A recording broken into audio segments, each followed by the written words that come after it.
پچھلے جتنے بھی گناہ ہیں رب کائنات معاف فرما دیتا ہے. یہ اس رات کی برکت ہے. یہ لیلۃ القدر اور اکثر علماء کے نزد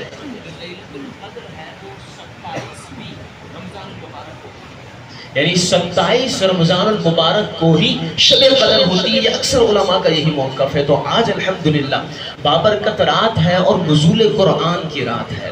رب کائنات جل مجدہ نے ارشاد فرمایا انا انزلناہ فی لیلۃ القدر کہ ہم نے قرآن کو لیلۃ القدر میں یعنی آج کی مبارک رات میں لوح محفوظ سے آسمان دنیا پر اتارا ہے. تو وہاں پر جو قرآن اترا تھا وہ آج کی مبارک رات تھی اور آج کی رات ہی ہم نے قرآن مجید جو ہے سننے کی سعادت بھی حاصل کی. یقین مانے یہ قرآن ہے جس کے بارے میں ارشاد فرمایا رب کائنات نے ہدی للناس کہ یہ قرآن لوگوں کے لیے ہدایت ہے. آپ دیکھیں آپ مارکیٹ جاتے ہیں اور بہت سارا جب آپ کو سامان لینا ہو کہ جب آپ چاہتے ہیں کہ میں ایک ایسی جگہ چلے جاؤں کہ ماہانہ سامان بھی آ جائے, سالانہ جو مجھے چاہیے عید کی شاپنگ کرنی ہے, کچھ بھی کرنا ہے, XYZ جتنی چیزیں لینی ہے وہ ایک ہی جگہ سے مل جائے, تو آپ انتخاب کرتے ہیں سپر اسٹور کا اور وہاں پر جاتے ہیں آپ کو تمام چیزیں مل جاتی ہیں. تو گویا کہ قرآن ہدایت کا سپر اسٹور ہے کہ بندہ اگر یہ چاہتا ہے کہ مجھے نماز پڑھنے کی ہدایت مل جائے وہ قرآن سے لے سکتا ہے. اگر بندہ چاہتا ہے اعمال صالحہ کی ہدایت مل جائے وہ قرآن سے لے سکتا ہے. اگر بندہ چاہتا ہے کہ میں سیئات اور گناہوں سے بچنے کی ہدایت حاصل کر لوں, رب کائنات کا قرآن پڑھے, رب کائنات اس کو یہ بھی عطا فرماتا ہے. اور جب یہ ارشاد فرمایا نبی پاک علیہ السلام نے کہ ان القرآن مأدبۃ اللہ کہ یہ جو قرآن ہے یہ اللہ کا دسترخوان ہے, اور ارشاد فرمائے جو تم اس سے لے سکتے ہو لے لو. یعنی یہ گویا کہ دسترخوان بچھا ہوا ہے, بہت ساری چیزیں بکھری پڑی ہیں قرآن کے اندر. یعنی اللہ نے ارشاد فرمائے ولا رطب ولا یابس الا فی کتاب مبین کہ ہر خشک و تر کا بیان قرآن میں موجود ہے. تو جب ساری چیزیں موجود ہیں, جو لینا چاہتے ہو قرآن پڑھو, اس کو سیکھو, عمل کرنا شروع کر دو, رب کائنات تمہیں برکات نصیب فرمائے گا. تو یہ قرآن ہے کہ ہدی للناس, لوگوں کے لیے ہدایت ہے. اب دیکھیں ہم قرآن پڑھتے ہیں, قرآن کو سیکھتے ہیں, سکھاتے ہیں. نبی پاک صلی اللہ علیہ وسلم نے اس کے آداب بیان فرمائے ہیں کہ جب بندہ قرآن پڑھے تو کیسے پڑھے. ارشاد فرمایا کہ لیس منا من لم یتغنى بالقرآن کہ اگر دیکھا جائے تو نبی پاک علیہ السلام نے ارشاد فرمایا قرآن کو دل لگی سے پڑھنا چاہیے, سوز سے پڑھنا چاہیے, سر لگا کر پڑھنا چاہیے, نغمگی کے ساتھ پڑھنا چاہیے. اور ارشاد فرمائے کہ جو بندہ ایسے قرآن نہ پڑھے وہ ہم میں صحیح نہیں ہے.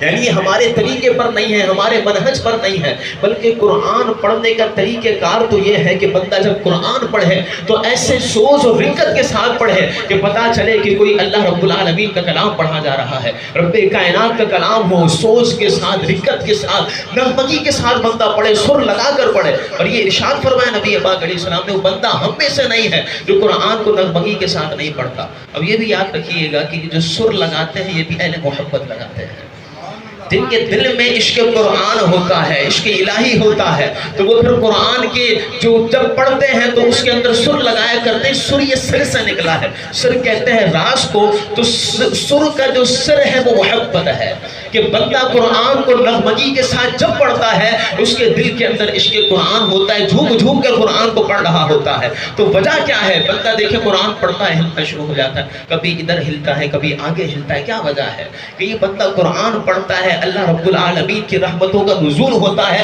اور وہ رحمتیں اتنی ہوتی ہیں کہ بندہ ان رحمتوں کو برداشت نہیں کر پاتا, بندے کی کمر ہلنا شروع ہو جاتی ہے. یعنی خود بخود بندہ جو ہے آگے پیچھے ہونا شروع ہو جاتا ہے. کہ قرآن کا یہ اعجاز ہے کہ جب بندہ قرآن پڑھتا ہے تو اللہ کے فرشتوں کا نزول ہوتا ہے. حضرت سیدنا اسید بن خدیر رضی اللہ تعالیٰ عنہ جب اپنے استبل کے اندر موجود تھے جہاں گھوڑے باندھے جاتے ہیں, تو آپ قرآن پڑھ رہے تھے, رات کا وقت تھا, تو آپ نے اچانک دیکھا کہ گھوڑا بدکنے لگا. آپ نے قرآن کی تلاوت کو روکا, گھوڑا بالکل صحیح ہو گیا. اس کے بعد آپ نے دوبارہ قرآن کی تلاوت کا آغاز کیا, دوبارہ گھوڑا بدکنا شروع. پھر آپ نے قرآن کو روک دیا تو گھوڑا پھر صحیح ہو گیا. دوبارہ تلاوت قرآن کا آغاز کیا, پھر گھوڑا بدکنا شروع. تو آپ بڑے پریشان ہوئے, آپ کا بچہ برابر میں سو رہا, تو آپ نے سوچا کہ اگر میں یہی کرتا رہا تو کہیں یہ میرے بچے کو روند نہ ڈالے. تو اب آپ اپنے استبل سے باہر آتے ہیں تو دیکھتے ہیں کہ ایک نورانی بادل جو ہے وہ سایہ فگر ہے, اور وہ بادل جو ہے جیسے ہی میں باہر آیا تو وہ آسمان کی طرف وہ نور بڑھتا ہوا جا رہا تھا. تو آپ کو بڑی حیرت ہوئی کہ یہ معاملہ کیا ہے کہ جب گھوڑا بھی بدک رہا ہے اور یہ ایک نور ہے جو آسمان کی طرف بلند ہو رہا ہے. تو صبح ہوتی ہے، فجر کی نماز میں حضور کی بارگاہ میں حاضر ہوئے. یا رسول اللہ صلی اللہ علیہ وسلم، رات کو بڑا عجیب معاملہ ہو گیا. نبی پاک علیہ السلام نے فرمایا کیا ہوا؟ عرض کرتے ہیں یا رسول اللہ قرآن پڑھ رہا تھا، اچانک گھوڑا بدکنا شروع ہوا. میں نے سوچا کہ کہیں میرے بچے کو روند نہ ڈالے. باہر آیا تو دیکھا کہ ایک بادل کی بدلی ہے اور وہ آسمان کی طرف دور بلند ہو رہا ہے. تو نبی پاک علیہ السلام نے ارشاد فرمایا وہ جو تم قرآن کی تلاوت کر رہے تھے، فرشتے تمہاری قرآن کی تلاوت سننے زمین پر آئے تھے. اور جب تم نے تلاوت قرآن جاری کری اور جاری کر رہے تھے تو وہ فرشتوں کا نزول تھا جو گھوڑا بدک رہا تھا. وہ ان کا عالم تھا نزول کا کہ فرشتے نازل ہو رہے تھے تو گھوڑا بدک رہا تھا. اور جب تم نے قرآن کی تلاوت کو روکا تو فرشتے دوبارہ آسمان کی طرف چلے گئے. اگر پوری رات تم قرآن کی تلاوت کرتے رہتے، فرشتے اسی طرح تمہاری قرآن کی تلاوت سنتے رہتے. تو یہ قرآن ہے کہ بندہ جب پڑھے تو اچھے انداز کے اندر پڑھے، نغمگی کے ساتھ، سر کے ساتھ پڑھے. اور ایک اور ارشاد فرمایا کہ جب تم قرآن پڑھو تو یہ رویا کرو، رو کر تم قرآن پڑھو. ارشاد فرمایا کہ ان هذا القرآن نزل بحزن، کہ یہ جو قرآن ہے یہ غم اور بے قراری پیدا کرنے کے لیے نازل ہوا ہے کہ بندہ جب قرآن پڑھے تو آنکھوں سے آنسو جاری ہو جائے. ارشاد فرمایا فَإِذَا قَرَأْتُمُوهُ فَأَبْكُوا، جب تم قرآن پڑھو تو رویا کرو، تمہاری آنکھوں سے آنسو جاری ہو جائے. اور نبی پاک علیہ السلام کا بھی یہی انداز تھا. صحابہ کرام علی رضوان نے دیکھا کہ نبی پاک صلی اللہ علیہ وسلم قرآن کی تلاوت کر رہے ہیں. اب اتنی پیاری آواز صحابہ نے سنی نہیں تھی. جب نبی پاک علیہ السلام کی وہ آواز سنی قرآن پڑھنے کی تو قرآن تو پڑھ رہے تھے لیکن ساتھ آنکھوں سے آنسو جاری تھے. حضرت سیدنا عبداللہ ابن مسعود رضی اللہ تعالیٰ فرمایا ایک مرتبہ کہ عبداللہ آج قرآن سناؤ. نبی پاک علیہ السلام کی بارگاہ میں حضرت عبداللہ عرض کرتے ہیں یا رسول اللہ قرآن آپ کی ذات پر نازل ہوا، میں آپ کو کیسے سنا سکتا ہوں؟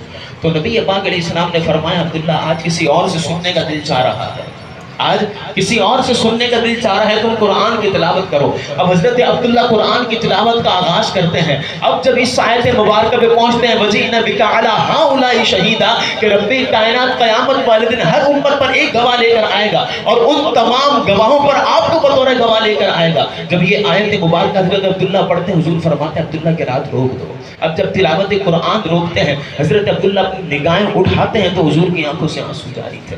نبی پاک علیہ السلام رو رہے تھے. تو یہی ارشاد فرمایا جب قرآن پڑھو تو تمہاری آنکھوں کے اندر آنسو آ جائے، رویا کرو. فَإِن لَمْ تَبْكُوا فَتَبَاكَوْا، اگر تمہیں رونا نہ آئے تو رونے جیسی صورت بنا لو، رونے جیسا لہجہ بنا لو. اور یہی ارشاد فرمایا کہ بہترین قرآن پڑھنے والا وہ ہے کہ آج ہم سمجھتے ہیں کہ اپنے ذوق کے مطابق، اپنے گمان کے مطابق کہ جناب یہ اچھا قرآن پڑھنے والا، یہ اچھا قرآن پڑھنے والا. حضور علیہ السلام نے ارشاد فرمایا کمال قرآن پڑھنے والا وہ ہے جب وہ قرآن پڑھ رہا ہو تو تم دیکھو اور تم یہ غور کرو کہ وہ اللہ کے خوف سے ڈر رہا ہے، دل کے اندر اللہ کا خوف لے کر پڑھ رہا ہے. کہ وہ جو جہنم کا تذکرہ اللہ نے قرآن مجید میں ارشاد فرمایا تو بندہ کانپے کہ یار قبر میں عذاب قبر برداشت کر سکوں گا یا نہیں کر سکوں گا. وہ جو میدان محشر کا اللہ نے نقشہ بیان کیا وہ میں برداشت کر سکوں گا یا نہیں کر سکوں گا. پھر جہاں اللہ نے نعمتیں ارشاد فرمائی تو اپنے اوپر غور کریں میں کہاں اس لائق سے رب نے اتنی نعمتیں عطا کی ہیں. جہاں دیکھا جائے رب کائنات نے اتنی نعمتیں عطا کی، سب کچھ ہمیں نوازا ہے، اتنی نعمتیں عطا کی. میں اس نعمتوں کا لائق تھا؟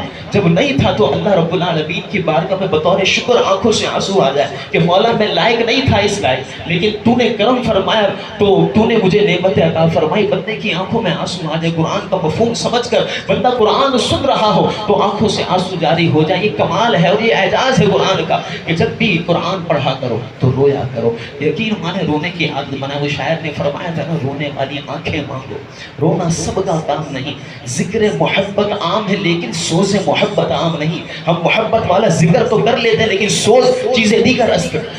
جب سوز محبت عام ہو جائے گا کہ بندے کے دل کے اندر محبت ہو اور ساتھ جب سوز بھی ہوگا، عشق الہی ہوگا تو بندہ اللہ رب العالمین کی بارگاہ میں مانگے گا، خوف خدا ہوگا تو مولا میں گناہ گار ہوں، سیاہ کار ہوں، بدکار ہوں، مجھ سے اتنے گناہ ہو گئے، یا رب کائنات توبہ کرتا ہوں پھر دوبارہ گناہ کے اندر پڑ جاتا ہوں. یا رب کائنات ہونا تو یہ چاہیے تھا میرے اعمال اس لائق ہے کہ میں زمین کے اندر دھسا دیا جاؤں، لیکن مولا تیرا کتنا کرم ہے کہ میں زمین کے اوپر رہ رہا ہوں، گھر بھی ہے میرے پاس، کھانے کے لیے نعمتیں سب کچھ موجود ہے، لیکن مولا میں تیری نافرمانی کرتا رہتا ہوں، مولا ایک مرتبہ پھر تیری بارگاہ میں حاضر ہوا ہوں، آج کی رات دعا مانگے اللہ کی بارگاہ میں، یقین مانے آج کی رات توبہ کرنے کی رات ہے، رب کائنات کی بارگاہ میں ہاتھ اٹھا کر مولا ہو گئے گناہ، کچھ بھی ہوں لیکن بندہ تیرا ہوں، گناہ ہو گئے یا رب کائنات مجھے معاف فرما دے، رب کی رحمت سے مایوس نہ ہوں، رب کائنات کو آپ پکاریں گے یا ربی، رب کائنات لبیک یا عبدی کہہ کر جواب عنایت فرماتا ہے۔ حضرت موسیٰ علیہ السلام نے عرض کی یا ربی یا ربی یا ربی،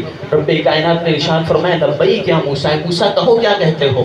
تو حضرت موسیٰ علیہ السلام عرض کرتے ہیں یا رب العالمین، میری کہاں یہ شان ہے، میں کہاں اس لائق کہ تو مجھے لبیک کہہ کر جواب عطا فرمائے؟